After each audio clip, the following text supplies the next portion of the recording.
Have you ever found yourself in a situation where um, you're getting completely contradictory feedback about who you are? Like in one breath, maybe a partner or a really close friend tells you that you are just, you know, too much. Oh, yeah, like you're too intense or too eager. Right. Like you just overwhelm them with your energy. But then maybe just a few days or even a few hours later, that exact same person turns around and asks why you're being so um, guarded. Yeah, suddenly you're the one who's walled off or hard to read. Exactly. You're distant. Yeah. And it gives you this kind of, I don't know, this emotional whiplash, doesn't it? Like you are constantly failing some invisible test of how you're supposed to just exist in the world. It is a profoundly disorienting experience. And I mean, if you felt it, you are far from alone. We operate in a society that harbors this really deep-seated expectation that a personality should be a fixed, unvarying temperature. Right, like a thermostat you set and forget.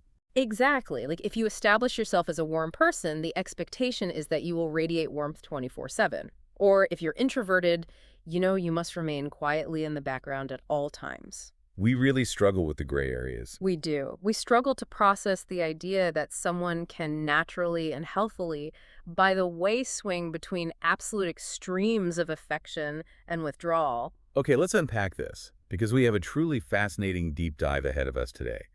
We are exploring the core concepts from this beautifully observant essay titled The Inconvenient Rhythm of a Dual Heart. It's such a great piece. It really is. And our mission today is to analyze a very specific psychological profile the author calls the puppy kitty girl.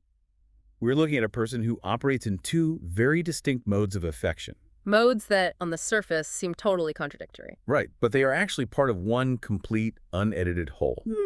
So we're going to figure out why our obsession with putting people into neat, consistent boxes fundamentally misunderstands how human affection actually works. And the portrait painted here is of someone who isn't suffering from an identity crisis. They aren't playing games. This is a person who simply refuses to artificially smooth out the edges of how they experience love and connection. They're insisting on their full complexity. Exactly. Which, let's be honest, is kind of terrifying. Yeah. To people who just want a predictable partner. Oh, totally. So let's look at the first half of this equation, right? The puppy aspect of this personality.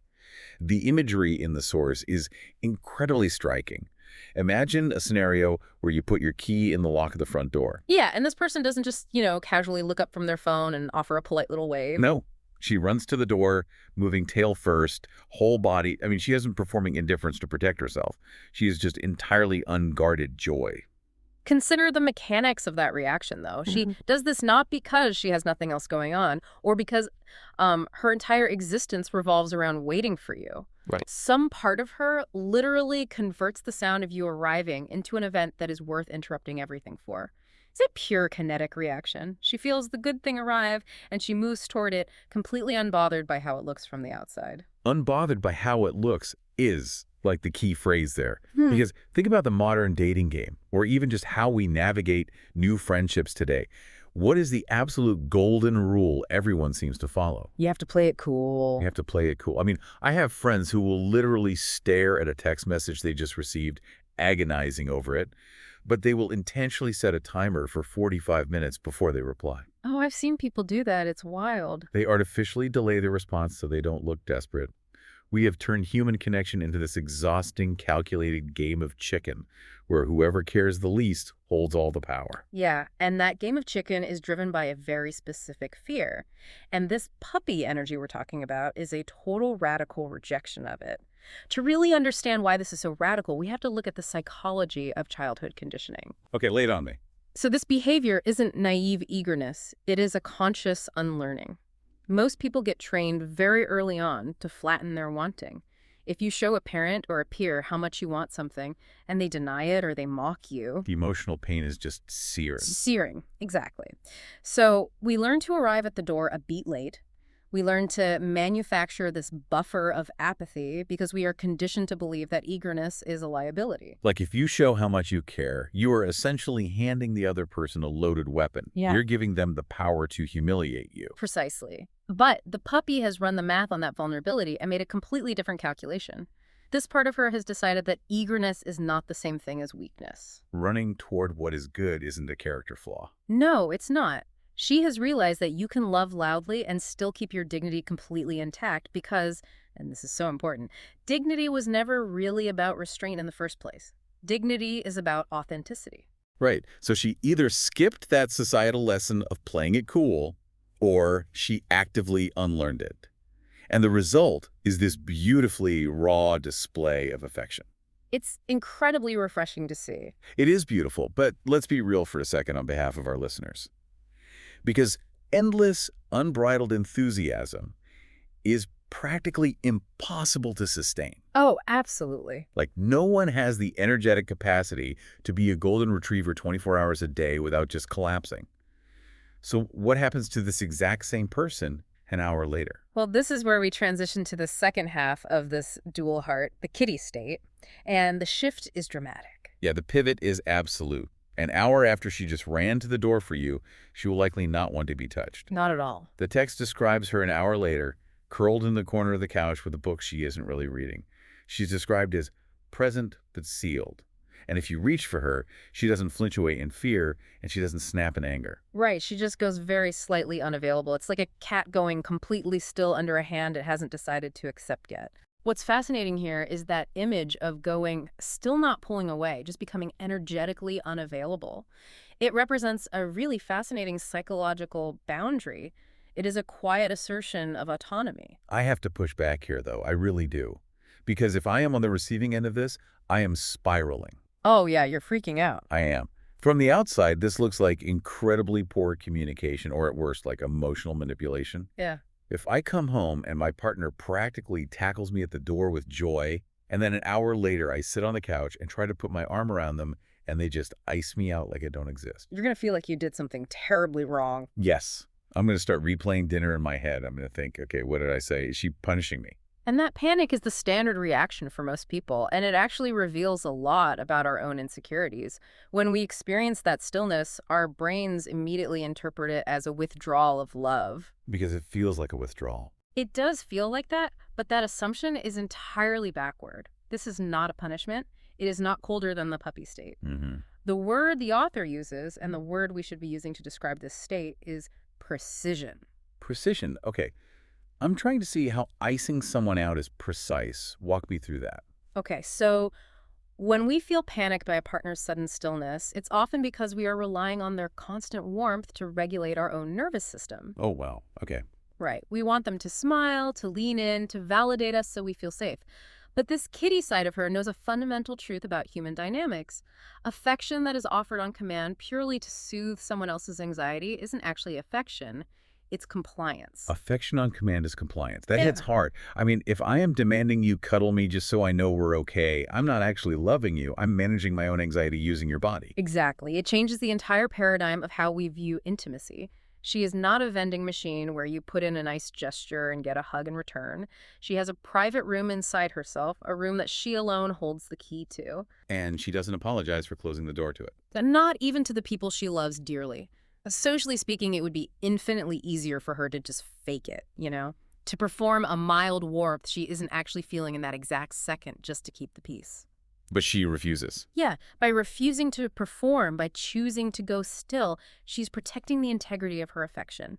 It's love deciding on its own schedule what it is willing to offer. Which means when she finally does choose to lean into your hand, it carries massive weight. Like, it actually means something because it wasn't guaranteed. It wasn't just a reflex designed to keep you from pouting. Right. But it requires the partner to develop a significant amount of self-soothing capability.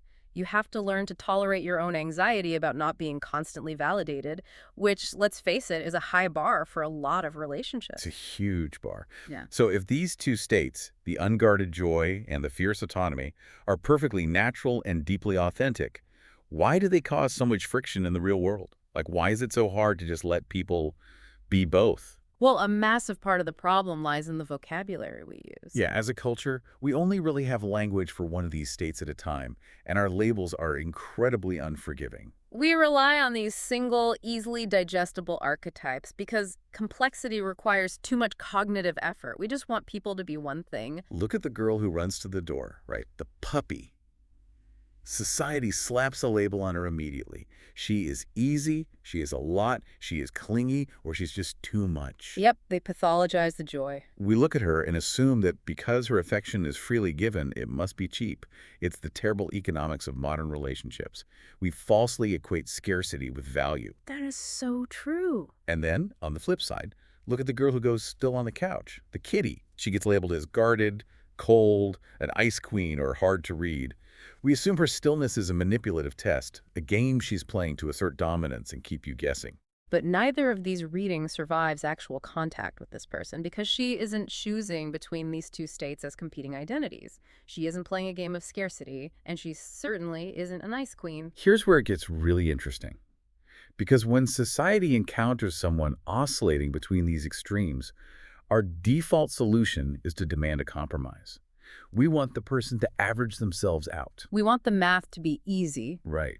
We sit them down and say, hey, can you just be a tidy 50-50? Can you maybe be a little less intense at the front door and a little more warm when we're on the couch? Just smooth yourself down into a pleasant 72 degrees so you are easier for me to digest. And that demand for a tidy average is what destroys the individual. Forcing a complex person to live at a constant lukewarm temperature is fundamentally unnatural. It really is. To understand why this 50-50 compromise is so damaging, the author gives this amazing analogy. We can look at the human cardiovascular system. The mechanics of a beating heart perfectly illustrate this emotional rhythm. I am a sucker for a good physiological analogy. How does a literal heart explain emotional extremes? Okay, so a healthy heart does not sit at a steady, unchanging, half-flexed halfway point. Right. If it did, you would die. Exactly. The heart requires two absolute extremes to function. First, you have systole, which is the fierce, powerful contraction. This is the active pumping of blood out into the body. So this is the puppy running to the door. Yes, giving everything it has in a burst of kinetic energy. But that contraction must be followed immediately by diastole. Diastole is the complete relaxation of the heart muscle. It's the pulling back, the quiet expansion, the negative pressure that draws blood back in to fill the empty chambers. Because if the chambers don't relax and open up, there's literally no blood to pump the next time. Precisely. The diastole is the kitty curled on the couch. It is the necessary stillness. You cannot have a heart that just compromises and half pumps all the time. It needs the extreme action and the extreme rest. It is not a contradiction. It is a biological rhythm. That makes so much sense. Another way to frame it is looking at weather patterns. The climate includes both blinding bright sun and sudden fierce thunderstorms. Neither one cancels the other out. They are both equally true expressions of the atmosphere. And if you demand a perfectly sunny 72-degree day every single day of the year, you are living in an artificial biodome. You aren't engaging with the real world. You're living in a simulation. And trying to chop off one half of this emotional rhythm leads to psychological disaster. Imagine if this person forced herself to only ever be the version that ran to the door. She capitulates to the people who want her eager and available at all times. She is always giving, always performing warmth. She would run herself completely dry. There would be no diastole, no filling of the chambers. She would burn out completely. She would give until there was literally nothing private left inside her. But, what if she went the other way? What if she internalized the criticism of the people who told her she was too much and decided to only ever be the version that curled into the corner? Oh, man. Always guarded, always sealed away behind a wall. Yeah. She would calcify. She would. She would tragically mistake self-protection for self-respect, building higher and higher walls until she couldn't tell the difference between keeping herself safe and keeping herself entirely isolated. She needs both. She requires both movements, the running and the resting, to stay whole. Mistaking self-protection for self-respect. Wow, that is a trap that is so incredibly easy to fall into. We get hurt once for being too eager, so we build a fortress. We tell ourselves we are just having strong boundaries, when in reality we are just terrified of being perceived as vulnerable again. It's a defense mechanism masquerading as empowerment.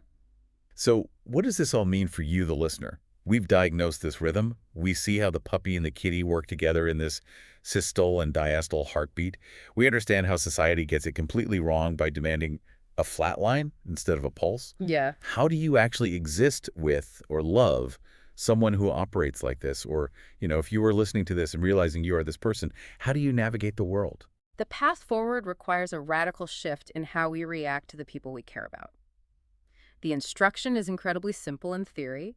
But man, it is extraordinarily difficult in practice because it goes against our ego-driven instincts. Right. Well, the first rule is this. Yeah. Do not punish the puppy for being too available. Yes. When they hear your key in the lock and run to the door, don't look at them with a weird mix of pity and discomfort. Don't tell them to calm down. Don't make them feel like their unbridled joy is somehow embarrassing or immature. Let them run to the door. You need to meet that energy, or at the very least, honor it without making them feel small. And the second rule is equally vital. Do not punish the kitty for being unavailable on her own terms.